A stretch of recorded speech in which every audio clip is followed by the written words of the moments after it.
सभी भाइयों बहनों को सादर प्रणाम। जय हिंद, जय भारत।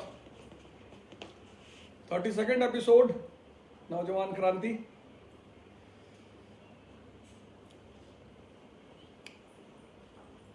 कल जो है बड़ी अच्छी खबर ये थी कि जमात के लोगों ने बड़े पैमाने पर प्लाज्मा दिया।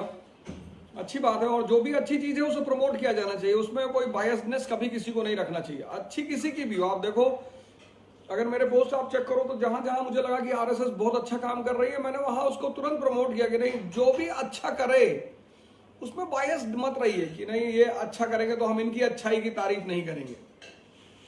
अच्छा जो भी करे उसकी तारीफ करिए, क्योंकि इस संसार में तारीफ से ही लोगों ने बड़े बड़े काम किए हैं। तो चलिए ठीक है, बड़ी अच्छी बात है। अब पता नहीं गलती की उन्होंने या नहीं की, या गलती की तो फिर ठीक है, अच्छी बात है। अब उनको कम से कम ये है कि हम अपना प्लाज्मा देंगे, बाकी मरीजों को बचाएंगे। ये बड़ा अच्छा कदम है जिसको अप्रिशिएट किया जाना चाहिए, जिसकी तारीफ होनी चाहिए। खैर, बाकी तो एक हमारे सब इंस्पेक्टर है, वो भी, उनका भी कोई देहांत हुआ कोरोना से। उनके लिए हम श्रद्धांजलि देंगे उनको, क्योंकि कुछ डॉक्टर्स, एक दो पुलिस वाले शहीद हुए हैं। तो खैर, महामारी अपना खेल तो खेल ही रही है, लेकिन लड़ाई भी देश पूरी तरह से डट कर लड़ रहा है।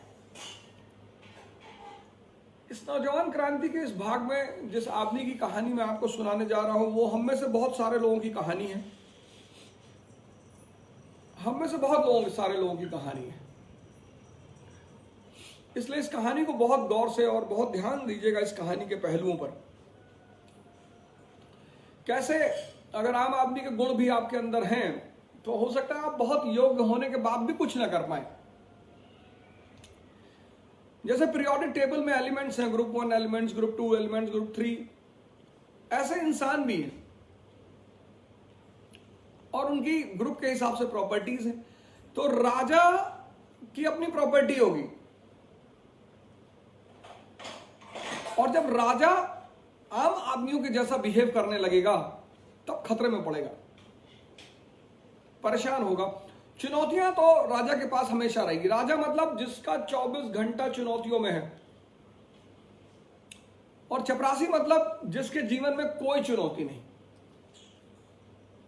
अब घर वाले चुनौती हो अलग बात है, बीवी चुनौती हो, बच्चे चुनौती हो, वो सब अलग बात है, लेकिन चपरासी की जिंदगी में कोई चुनौती नहीं होती। राजा मतलब जिसकी जिंदगी में 24 घंटे चुनौती हो और उन चैलेंजेस का वो मजा लेता हो। ऐसे ही लोगों का आईएएस में सिलेक्शन हो जाता है, उन्हें पढ़ने में मजा आता है, वो अपने पढ़ते में मजा ही आता है। उनके लिए कोई टाइम शेड्यूल नहीं होता कि 8 घंटे पढ़ेंगी, 10 घंटे पढ़ेंगी, 6 घंटे पढ़ें, पहले ज्योग्राफी पढ़ेंगी, ये पढ़े, नहीं, वो अपना शेड्यूल बनाते हैं तो उस हिसाब से काम करना शुरू कर देते हैं। तो जब भी राजा आम आदमी के गुणों से प्रभावित होगा तो कहीं ना कहीं उसका नुकसान बहुत होगा। 1530 में हुमायूं राजा बना। उसकी पहली विजय थी कलिंजर। कलिंजर विजय के बाद उसको पता चला कि फरीद उर्फ शेर शाह सूरी, इसके बाद मैं इस कहानी को आपको सुनाऊंगा। शेर शाह सूरी की कहानी, मैंने कल भी आपसे कहा था कि बहुत इंस्पिरेशनल कहानियां हैं ये सब। कहानी मतलब जो सिखाए, इसीलिए बहुत सारी मैगजीन मार्केट में आती है, उनकी कोई सोशल वैल्यू नहीं होती। अगर आप उन मैगजीनों को पढ़ते हुए पकड़े जाते हैं तो बड़ी बेइज्जती होती है आपकी। जैसे मनोहर कहानियां हैं, सत्य कथा है, हिंदी में ये सब मैगजीन्स आती हैं जिनकी कोई सोशल वैल्यू नहीं है। उसकी वजह सिर्फ ये है कि अब जैसे पंचतंत्र है उसकी वैल्यू है, चंपक है उसकी वैल्यू है, नंदन में हम छोटे थे तो नंदन करके एक छोटी सी बच्चों की मैगजीन आती थी, चंपक करके, तो बड़ी प्रेरणादायी कहानियां होती थी उसमें। कहानी का मैसेज है, अगर आपका दिमाग जिंदा है तो आप उस मैसेज को पकड़ेंगे। तो कलिंगर जीत के आया, बड़ी खुशी मनाया, और इसकी आदत थी, बाप के साथ आदत पड़ गई थी अफीम पीने की। मुजरा देखना, अफीम पीना, दो तो मतलब एकदम उसको करना ही करना है किसी भी कीमत पे। बाकी भी आए भाड़ में दुनिया। ओवर कॉन्फिडेंस भरमार इस आदमी के अंदर। कॉन्फिडेंस अच्छी चीज है, ओवर किसी भी चीज का खतरनाक। इसको पता चला कि मिर्जापुर के किले में शेरशाह बैठा हुआ है। शेरशाह की कहानी यह है कि एक जमींदार का बेटा है, सासाराम के जमींदार का बेटा है शेरशाह, फरीद नाम है। और जमींदार का बेटा मेडिवल पीरियड में, मेडिवल, आज तो किसी का बेटा सपना देखे राजा बनने की उसे परमिशन है, डेमोक्रेसी है, लेकिन मेडिवल पीरियड में एक जमींदार का बेटा राजा बनने के सपने देखता है। बड़ी हिम्मत है। सपने भी आदमी को उसकी औकात के हिसाब से ही आते हैं, औकात से ज्यादा नहीं आते। इसलिए लड़कियां हमेशा लड़कों से बड़ा उच्च स्थान रखती हैं सपनों के मामले में भी। सपनों के मामले में तो आपको कोई लड़की जिंदगी में नहीं मिलेगी जो बोलेगी मेरे सपनों का चपरासी, मेरे सपनों का क्लर्क, मेरे सपनों का बाबू। वो लड़की चाहे जिस बैकग्राउंड से होगी, चाहे जिस घर से होगी, स्लम एरिया से होगी, राजमहल से होगी, लेकिन वो हमेशा कहेगी कि मेरे सपनों का राजकुमार।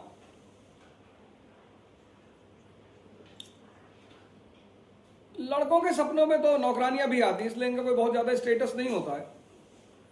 सपने भी आदमी की औकात बताते हैं, कैसे सपने आते हैं यह भी इंपॉर्टेंट है। अब एक जमींदार का बेटा मेडिवल पीरियड में राजा बनने के सपने देख रहा है, अपने पिता के साथ दरबार में है।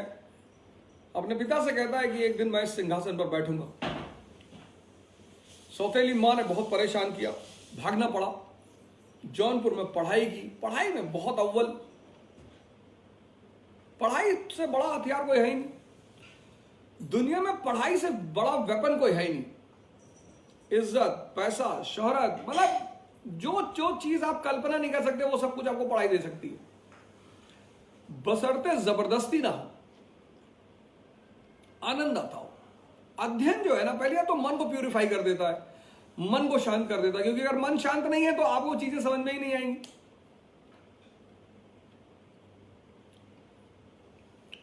सौतेली मां ने बड़ा परेशान किया, फादर ने घर से निकाल दिया, और बड़ा बहुत मतलब इतना संघर्ष का जीवन है उस आदमी का, बहुत संघर्ष। अब्बास खान सरवानी उसका इतिहासकार है, अगर आप कभी उसे पढ़ें तो उस आदमी का जीवन मतलब बहुत संघर्ष में, आरंभिक जीवन तो बहुत संघर्ष। फिर उसके कैरियर की शुरुआत हुई, बिहार का गवर्नर है, उसके बेटे को ट्यूशन पढ़ाने से।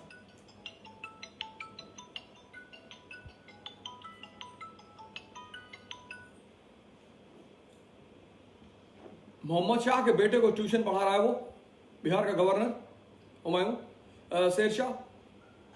और बिहार के गवर्नर की डेथ हो गई, उसने उसकी बीवी से शादी कर लिया और खुद बिहार का गवर्नर बन बैठा।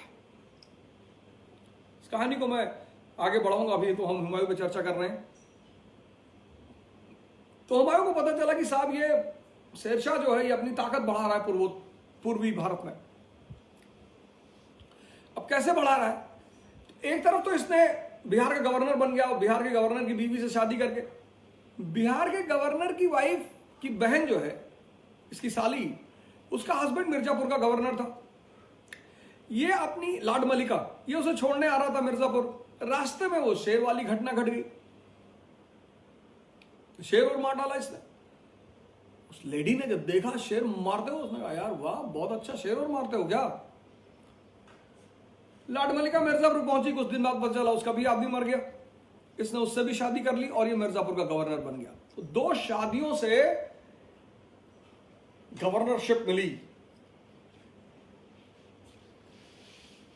क्या चीज किससे करना है ये भी डिसाइड करना बहुत बड़ी बात होती है। बड़ी अचीवमेंट है, बड़ा डेवलपमेंट है। तो इसे ये खबर मिल रही थी कि साहब ये पूर्वी भारत में ये आदमी अपनी ताकत बढ़ा रहा है। हुमायूं मिर्जापुर गया, मिर्जापुर के किले का घेरा डाला, 2-3 महीने वहीं पड़ा रहा। घेरा टूटा। अब जब इसने शेरशाह को परास्त कर दिया, हराया, घेरा तोड़ दिया, तो इसको मिर्जापुर के किले पर कब्जा कर लेना चाहिए। इंपॉर्टेंस का किला है, स्ट्रैटेजिकल इंपॉर्टेंस, गंगा नदी पे किला है। इलाहाबाद, मिर्जापुर, वहीं से आप बंगाल की तरफ आपकी सेना नाव से निकलेगी। लेकिन ओवर कॉन्फिडेंस, जब आपने हराया इसको, जब आपने हरा दिया, किला आपके हाथ में आ गया, तो किला अपने पास रखिए, अपना आर्मी कमांडर पोस्ट करिए वहां पे। इसको कहीं नौकरी में रख लेते, कहीं पोस्ट कर देते, इसको चला जाता। लेकिन यह काम हुमायूं नहीं कर पाया। पहला ब्लंडर किया। इसकी किसी भी बात को मैं मिस्टेक नहीं मानता, ब्लंडर। राजा हो तुम्हें राजा की तरह सोचना ही पड़ेगा।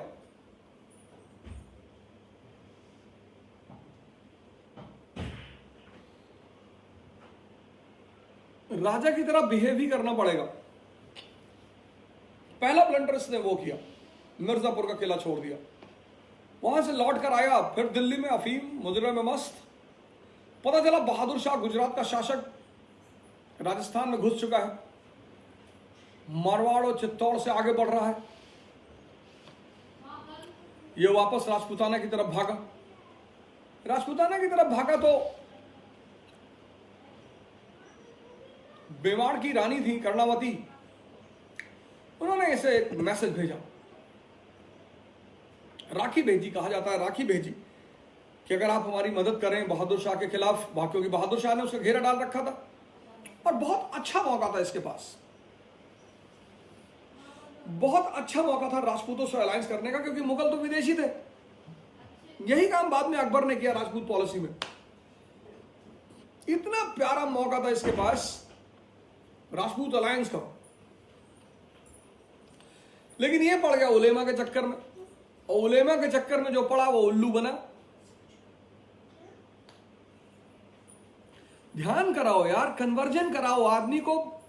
आदमी की, मैं देखो आप जितने भी, मैं इन लोगों को क्यों सपोर्ट करता हूं, ये बाबा रामदेव हैं, ये सदगुरु हैं, आचार्य रजनीश हैं, ये परिवर्तन करा रहे हैं आदमी में, ध्यान कराते हैं, साधना कराते हैं। मैं तो सदगुरु के आश्रम में एक से एक पेशेंट देखा, क्रोनिक डिजीज के पेशेंट। मेरे एक दोस्त है, उनकी वाइफ है, कैंसर से पीड़ित थी, पूरी तरह स्वस्थ हैं। बाबा रामदेव के आश्रम में मैंने एक से एक क्रॉनिक लोगों को देखा। अपना आपका धर्म है ना, उसे आप पब्लिकली एक्सपोज करिए, गैर लोगों को भी बुलाइए। जैसे मुसलमान जमाती हैं, इनको गैर हिंदुओं, गैर मुसलमानों को भी बुलाना चाहिए। धर्म पे तो चर्चा कर रहे हो। बाबा रामदेव के आश्रम में किसी पे कोई बैन नहीं, सदगुरु पे कोई बैन नहीं, कहीं नहीं। ये प्रीस्टली क्लास जो है, प्रीस्ट, मैं एक वीडियो सुन रहा था सदगुरु की और डॉक्टर जाकिर नाइक की, बड़ा मजा आया मुझे, मैंने सेव करके रखा है, मैं आज उसे शेयर करूंगा वीडियो फेसबुक पे। आप देखिएगा एक संत और एक प्रीस्ट के बीच में सोचने में कितना फर्क होता है, जमीन आसमान का। कोई संत नहीं था हुमायूं के साथ, अगर कोई संत रहा होता उसे बड़ी अच्छी राय देता कि यार बहुत बढ़िया मौका, तू कर ले दोस्ती, गुजरात इसका सेफ हो जाता, राजपूतों से दोस्ती हो जाती, वेस्टर्न इंडिया इसके हाथ में आ जाता। लेकिन मौलाना ने, उलेमा ने इसे समझा दिया कि यार वो जो है, अब काफिर से दोस्ती मुसलमान के खिलाफ नहीं हो सकती, बस ये उल्लू बन गया। इसने बाद में रिपेंट किया इस बात पर, इसने बाद में रिपेंट किया इस बात पर। मैंने कहा ना, मियां बहुत हैं, तिलकधारी बहुत हैं, रिलीजियस होना बहुत बड़ी बात है, मुसलमान बनना बहुत बड़ी बात है। अगर आज 7 अरब पॉपुलेशन है तो 10-15 मुसलमान होंगे, 10-15 वास्तव में हिंदू होंगे, जो धार्मिक होंगे, जो एनलाइटन प्राप्त कर चुके होंगे, अपने आप को कन्वर्ट कर चुके होंगे और अब पूरी दुनिया को बदल रहे हैं। बाकी तो सब ऐसे ही है। तो चांदनी चौक वाले रिबॉक के जूते हैं जो 200 रुपए में मिलते हैं, ना लोड नहीं लेना चाहिए। राजा के सलाहकार बहुत अच्छे होने चाहिए, बड़े महान होने चाहिए। राजा अगर बेवकूफ लोगों को अपने साथ रखेगा तो फिर उसे खामियाजा भुगतना पड़ेगा। बाद में औरंगजेब पर चर्चा करूंगा, मैं आपको बताऊंगा वो बंदा इसीलिए भुगता, उसकी जिंदगी नर्क हुई सिर्फ उसके सलाहकारों की वजह से। सारे नाम गिनाऊंगा, लिख लीजिएगा, बड़ा खतरनाक खतरनाक नाम है। खैर, इसने बहादुर शाह का पीछा किया, तो पहली गलती मिर्जापुर का किला छोड़ा, गलती है वो, इतना स्ट्रैटेजिकल किला है, उसे आप नहीं छोड़ सकते। दूसरी गलती, कारण राजपूतों से दोस्ती नहीं की। अब देखिए तीसरी गलती क्या करेगा। बहादुर शाह का पीछा किया, पूरा गुजरात में घुसा, गुजरात पे कब्जा कर लिया। गुजरात पे कब्जा ना, जबरदस्त प्रोविंस है, इतना जबरदस्त प्रांत है, मतलब गुजरात मतलब कुबेर का घर, उस पर कब्जा।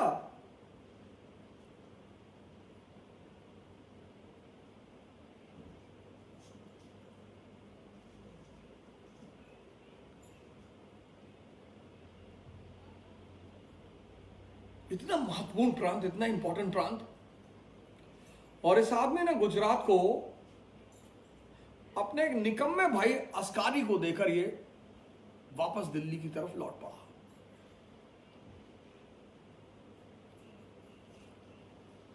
एक गलती माफ है, दो गलती माफ है, तीन माफ है, फिर तो उसके बाद माफी नहीं होती। मोहम्मद बिन तुगलक मैं आपको बता ही चुका हूं कहानी।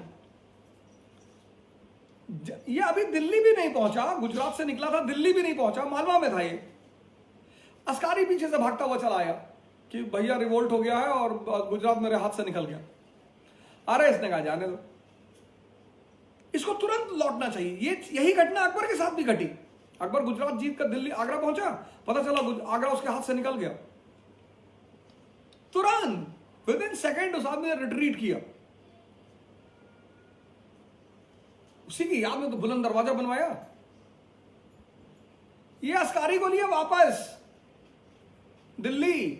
गुजरात में पैसा बहुत मिला था, वो दीन पनाह, कल मैंने आपको ना दीन पनाह शहर बनवाया, उसमें लाइब्रेरी बनवाई, शेर मंडल, और बंद कर लिया इसने अपने आप को अपने नए शहर में। मस्ती और रंगारंग। राजा के जीवन में रंगारंग है, पर नमक की तरह है, क्योंकि राजा का आनंद ही है संघर्ष से लड़ना, संघर्ष में मजा लेना, और रंगारंग है, ऐसा नहीं है। आम आदमी से अगर आप बात करें तो उसको 24 घंटे मस्ती चाहिए कि भैया पैसा कमा लें का। जैसे मैं यहां बहुत लोगों से मिलता हूं तो कहते हैं अरे भैया इनको कोई काम नहीं है, 15 मकान है, किराया आता है 2 लाख रुपया। जानवर है तो जानवर से बदतर स्थिति है यार, कुछ तो करो। किराया आ रहा है, बहुत अच्छी बात है, किराया आना ही चाहिए, कोई काम ही नहीं कर रहे, फिर इंसान का जीवन मिला किस लिए? मठ में चले आओ, आश्रम में चले आओ, ध्यान साधना करो, कुछ तो करो। लेकिन आम आदमी का सपना है कुछ ना करना पड़े, वो संभव ही नहीं है। भगवान नीचे आ रहा है, उसको करना पड़ रहा है, तपस्या करनी पड़ रही, जंगल जाना पड़ रहा है, साधना करनी पड़ रही, नियम है इस धरती का, कोई बचा नहीं, कोई अपवाद है ही नहीं, कोई अपवाद है ही नहीं। There is no exception. ऊपर उठना है तो ग्रेविटी से बचना पड़ेगा, इतनी कला डेवलप करनी पड़ेगी, इतनी कला कि तुम ग्रेविटी से बच जाओ। और जब तुम ऊपर उठने की कोशिश करोगे तो धरती की ग्रेविटी खींचेगी, जो लोग चारों तरफ है वो भी खींचेंगे। उन्हीं से बचना तो टैलेंट है, और क्या टैलेंट है? बुराई करेंगे आपकी, डराएंगे आपको,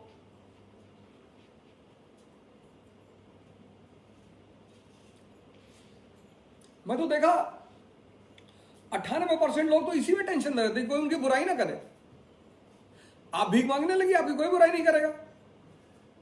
आप चपरासी बन जाइए, आपकी कोई बुराई नहीं करेगा। जब बुराई से डर लगता है तो आप चपरासी बन जाइए, आपकी कोई बुराई नहीं करेगा। रिक्शा चलाइए, आपकी कोई बुराई नहीं करेगा। आप राजा बनने का सपना देखेंगे और आप सोचेंगे कोई बुराई ना करे, इम्पॉसिबल। कोई आपको गाली ना दे, इम्पॉसिबल। देने दीजिए, दूर से दे रहा, फेसबुक पे दे रहा, इधर दे रहा, उधर दे रहा, क्या फर्क पड़ता है? आपके पिंजरे में गिर जाए तो फाड़ डालिए।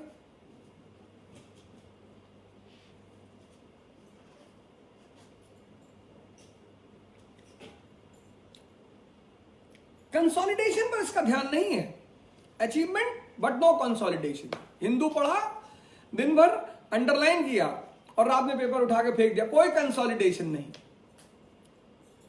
95% आईएएस एस्पिरेंट्स कंसोलिडेशन के कॉन्सेप्ट को समझते ही नहीं कि हजम करना है। हजम जैसे इस पेट में हजम करते हो वैसे इस पेट में भी हजम करना पड़ता है। वो बड़ा टिपिकल टास्क है, वही तो पेनफुल है। किसी को सुना दो, तुमने एक टॉपिक तैयार किया, नेशनल इनकम तुम्हारा इकोनॉमी में तैयार है, किसी को समझा दो, लेकिन तुम सोचते हो किसी को समझा देंगे तो इसका सिलेक्शन हो जाएगा। होने तो तुम्हारा भी हो जाएगा, लेकिन उसके जब तुम उसको समझा दोगे किसी को, तुम्हारा बड़ा फायदा होगा, कंसोलिडेट हो जाएगा। लिख डालो, word by word, line by line लिख डालो। 95% आईएएस का एस्पिरेंट कंसोलिडेशन पर ध्यान ही नहीं देता। हुमायूं को देखो, कंसोलिडेशन पर ध्यान ही नहीं है। मिर्जापुर जीता, कंसोलिडेट नहीं किया। गुजरात जीता, कंसोलिडेट नहीं किया। अब एक गलती मिर्जापुर वाली, दूसरी गलती कर्णावती वाली, तीसरी गलती अस्कारी, चौथी गलती गुजरात हाथ से निकल गया। और भाई आके दिल्ली में रंगारंग प्रोग्राम, उधर वो शेरशाह अपना खेल सेट कर रहा था। वो तो बद्दा दूसरे किस्म का आदमी था, सपना उसका भी बड़ा था। रॉयल फैमिली से कोई था नहीं, राजा के घर राजा का बेटा नहीं था। और राजा के जो बेटे नहीं होते हैं उनमें लड़ने की, अगर उनमें सपना है तो उनमें लड़ने की क्षमता बहुत होती है। राजा के बेटों में अगर सपना है तो उनमें लड़ने की क्षमता कम होती है, क्योंकि उन्होंने ऑड नहीं देखा होता है।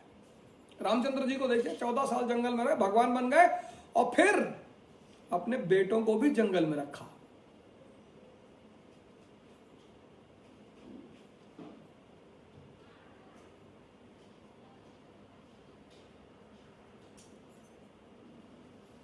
फिर अपने बेटों को भी जंगल में रखा, क्योंकि आंतरिक ताकत बहुत जरूरी है। आंतरिक ताकत इतनी जरूरी। आज का आदमी देखो, आज का स्टूडेंट तो मैं देखता हूं आंतरिक ताकत ही नहीं है। वो ऐसी ऐसी बातों से घबरा जाता है, ऐसी ऐसी बातों से।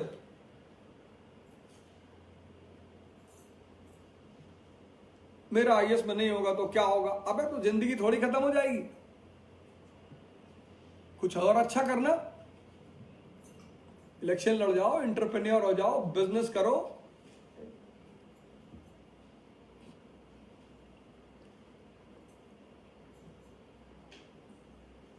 पापा ने कहा है कि आईएएस मत बनना तो घर मत आना। अब यार ये सब तो अलग अलग की बातें हैं।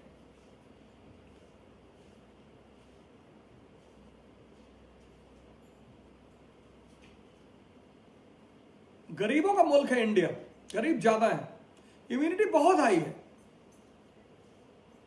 कोरोना ने अमीर मुल्कों को मारा है। जितनी तबाही उसने इटली और स्पेन में मचाई है, क्योंकि अमीर मुल्क है ना।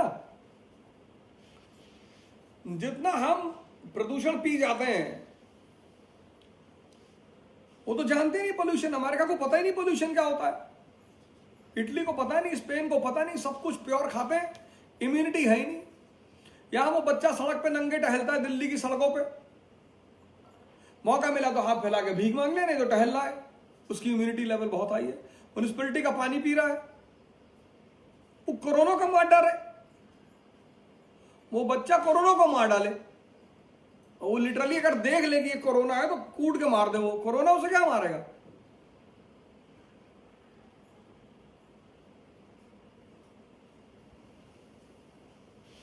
इस तेजी से केस बढ़ा था इटली में, अगर वही तेजी से धारावी में बढ़ जाता तो अब तक आधी धारावी खत्म हो चुकी होती। इम्यूनिटी लेवल बहुत हाई है। स्लम एरिया के लोग, वेस्टर्न कंट्रीज बहुत परेशान है। कल एक रिपोर्ट आई थी कि चाइना के पास और खतरनाक वायरस है, हिंदुस्तान में किसी ने कहा कि उनको भी भेज दो, देख लेंगे।